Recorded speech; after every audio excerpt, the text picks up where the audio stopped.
Well, happy Monday, everybody. It's Michael Sean Miller here. I promised myself that I'd just, do some more consistent postings that aren't carefully edited, that aren't manicured, or any of that. Yesterday was Father's Day, so happy belated Father's Day to anybody that I didn't wish a happy Father's Day to.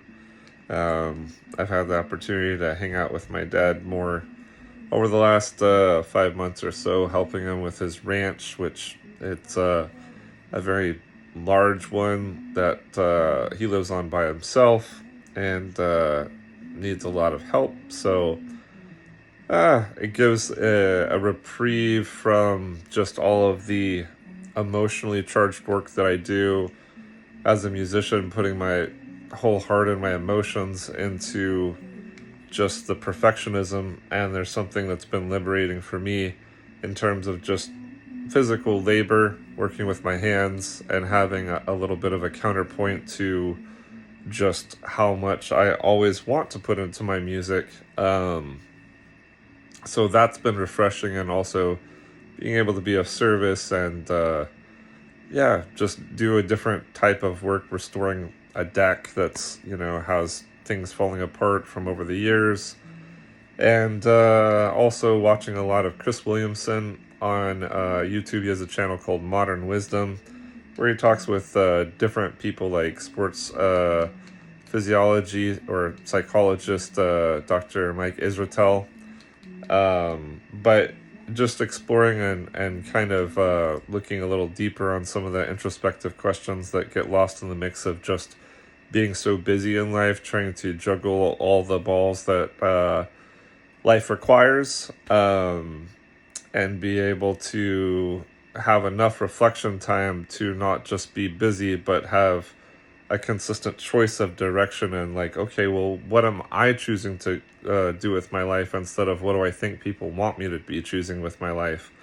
And not necessarily diverting from your direction, but being able to challenge it. And if it is able to stand up under that scrutiny, well, then it reaffirms that choice that you're making. But being able to have periodic seasons where we just take a moment to say like, hey, is this still accurate? Is this still relevant? This direction that I've had with my life, or am I choosing that for public opinion of me, or what others expect or think that I'll do?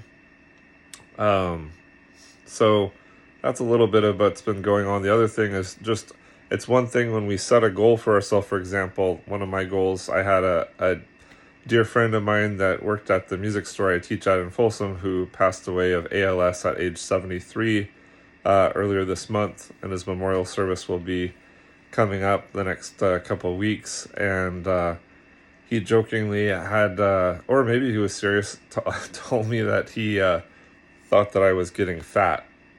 So I had to laugh because he was quite a bit more so he had been enjoying the food, let's say. But a jolly, wonderful soul, Anthony. So I'll dearly miss him. He was a dear friend.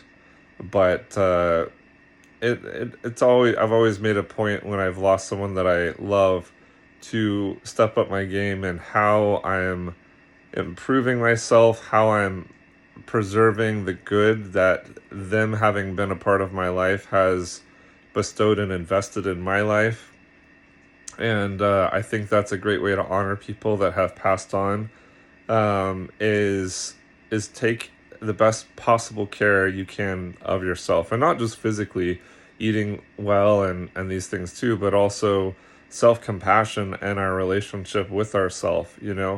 I found as being a teacher that I'm not the only one that struggles with being our own worst inner critic. That so often, I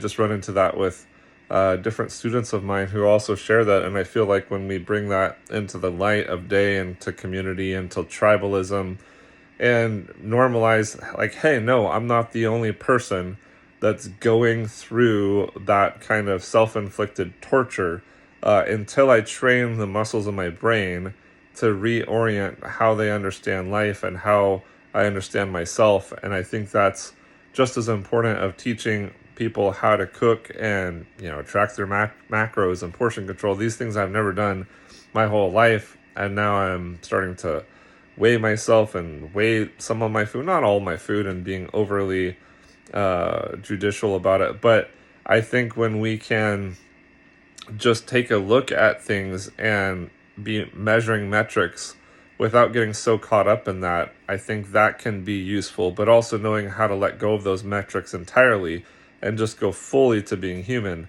And that, I think, is what's necessary for sustainable growth. Because any of us, like, for example, on this journey to not being super fat, like my friend said, although I know I'm not super fat, but the point is, like, aspiring to improve, self-improvement, it's one thing to have that initial push, right, where you follow through and you see some results, but for it to be sustainable, there's got to be a community built around it.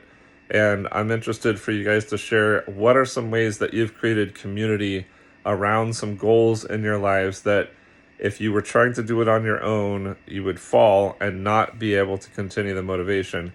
And what are some ways that you've brought community around those things to give enough support to sustain that effort, whether it's sobriety or eating better or improving communication skills or whatever the commitment to yourself? What are the ways that you have been able to invite support into your life to start seeing some breakthroughs in your life? And for me, it's reaching out to friends. And, like, for example, when I'm just like, man, I'm tired of just, lifting weights and going to the gym, and it's just easier to just want to check out or just say, no, not today. And some days I think it's important to say, no, I do need rest and things like that. But I think unless I reach out and have check-ins with friends of mine where I can encourage them and they can encourage me, I think that's the thing that I can't even just through brute strength do for myself.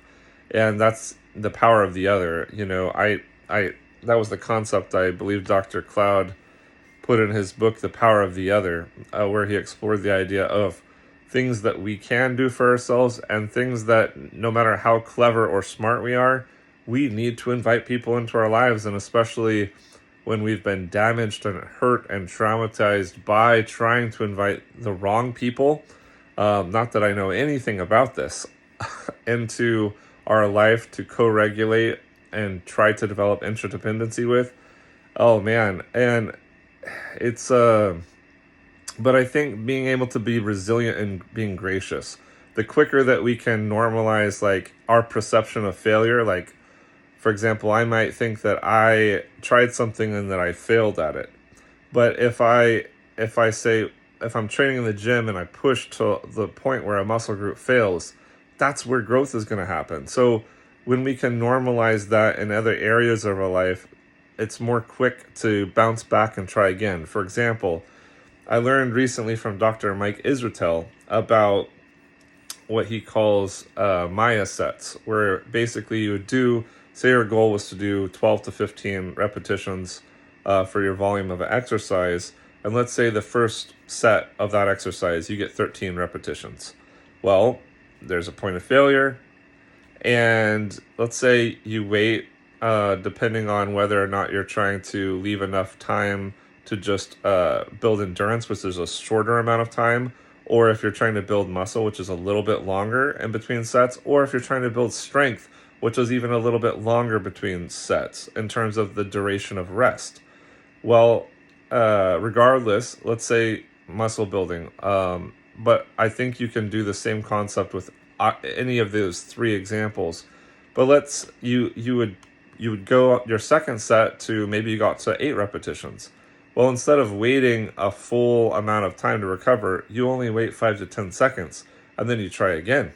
So it's interesting to me, and you try and close the gap of, let's say the 8 plus 5 is going to give you that 13, that same amount that you had in your first set. So the point being that sometimes we try in things other than physical exercise to do something, we don't succeed the first time, and then we're just like, get down on ourselves and, man, I didn't get it right away, and we take a long time out. I know I've seen this in my own life. And that's why utilizing physical fitness as a springboard for a proof of concept to say, okay, can I minimize that amount of time from that self-perceived failure to then get back up, wait a shorter amount of time, and just try again.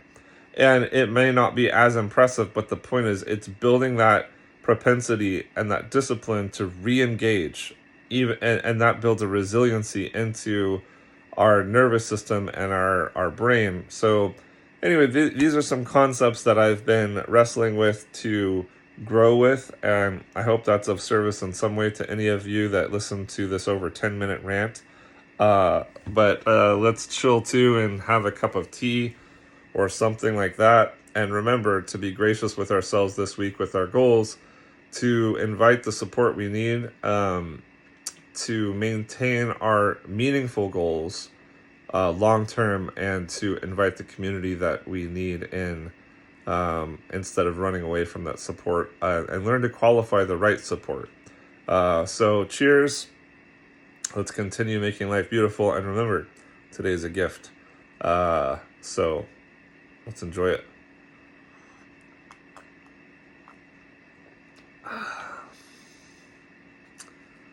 It's good. All right. Happy Monday, you guys. More to come. Best to come. Believe it. Let's do it.